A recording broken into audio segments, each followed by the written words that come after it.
Can this game save Call of Duty? Call of Duty is in a state that most people are unhappy with.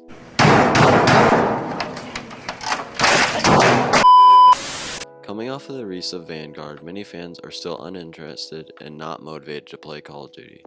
Call of Duty is making a comeback though with the announcement of Call of Duty Modern Warfare 2 Remastered Next Gen 2.0 2022. I have done all the research to find out what would be the most perfect Call of Duty that they should make next, and let me tell you, it's a banger game, and also it's on a full Netflix documentary. Let me introduce to you Ghost 2. To start with, we are going to talk about the backbone to every Call of Duty game, which is the campaign. The campaign of a game is usually what makes or breaks the game for most players. For instance, just think about Black Ops 4. Without a campaign, the game struggled immensely. The game just feels empty and meaningless, kinda like me. Cut. Also, the campaign allows for you to take a break from the sweaty multiplayer matches you are playing and take a breather. Oh, yes! Yes!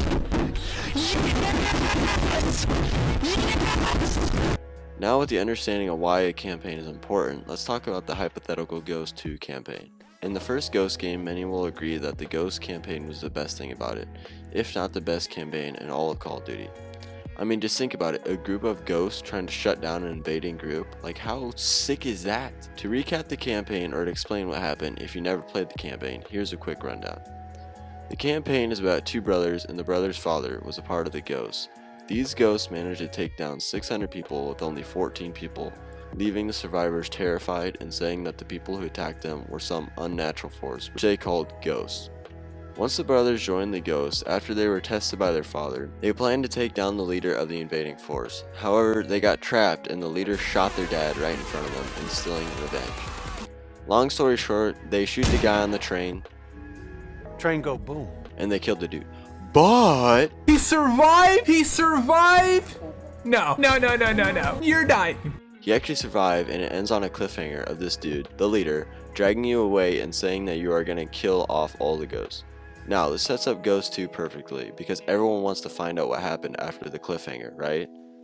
Now, there has been speculation that the leader was going to use Native American highly effective torturing tactics to brainwash him to help him kill his brother and the ghosts.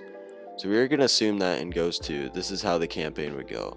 But I think that the campaign should not run from one character, but from both of their brothers. Imagine swapping characters in between missions, trying to find each other. And if you play it online, one player could play as one of the brothers and your friend could play as the other one. Also, the last mission, it could be a 1v1 and whoever wins changes the ending of the story.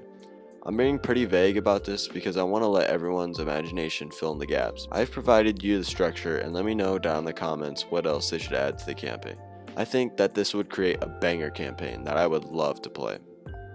The Ghost multiplayer was what really made Ghost not the best game.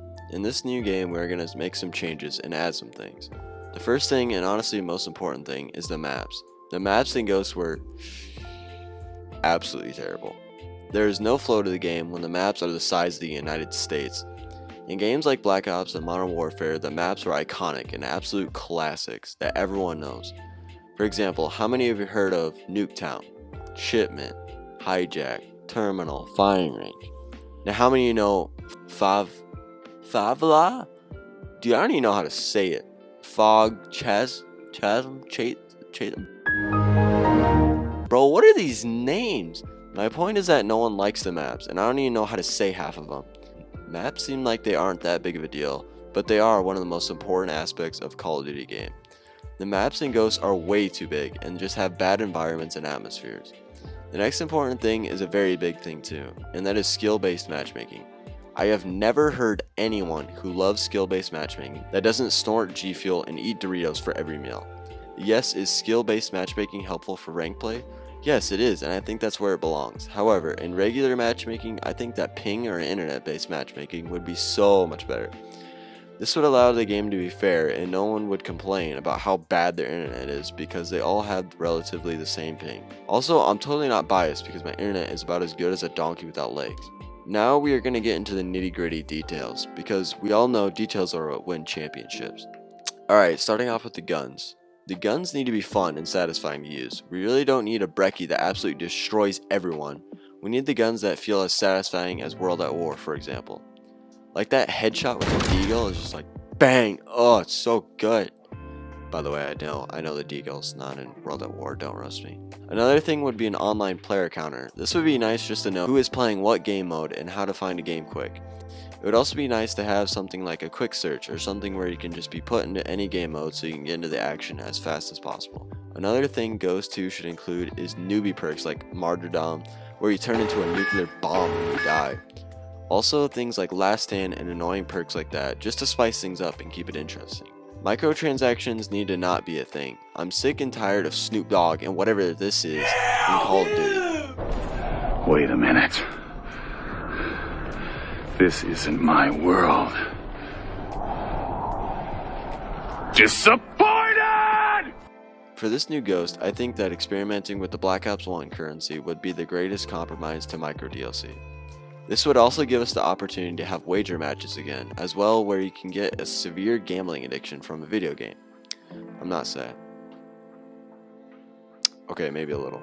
Multiplayer should also include fun game modes like Prop Hunt and Gun Game and new weekly game modes. That's really it for multiplayer. All those are the building blocks to provide one of the best multiplayers we have ever seen. We all know and love zombies. In Ghost 2, I think that the classic zombies from Black Ops games would fit best. I believe that to finish this game off, Treyarch should make the zombies for Ghost 2. This version of zombies would be a little bit different, however. Do you remember COD points from Black Ops 1? In zombies, after the match, you collect all your points and take them back with you. With these points or COD points, you can use them to buy gobblegums. You can either buy the specific gobblegum that you want, or you can gamble and try to spend less, but having to play the odds game to get better gums for less money. This would be a revolutionary design for Call of Duty, and I think it would be a huge hit. Instead of people always getting mad, not getting the guns they want, now they can just save up points and buy them. Also, there's that fun aspect of spending less points, but you could just get terrible guns, or amazing guns, for less points. Let's talk about the zombies maps. Some of my ideas for maps include a dark winter forest with zombie bears and wolves, a modern Tokyo type city, a secret laboratory, a desert savanna type region, and an old abandoned mineshaft in the jungle with like waterfalls and cool stuff, you know? A snowy mountaintop, and the list goes on. These are some ideas, but I would love to know your zombie ideas down in the comments. I think that the zombies mode should be similar to Black Ops 3 because they basically had perfected zombies in that game. Putting all these things together creates one of the best Call of Duty games we have ever seen. If you don't like this game, you probably just don't like puppies or any happiness in general. Thank you so much for watching this video. You should go watch this video. Like, you really should. It's like super good. Like really good. It's really worth your time.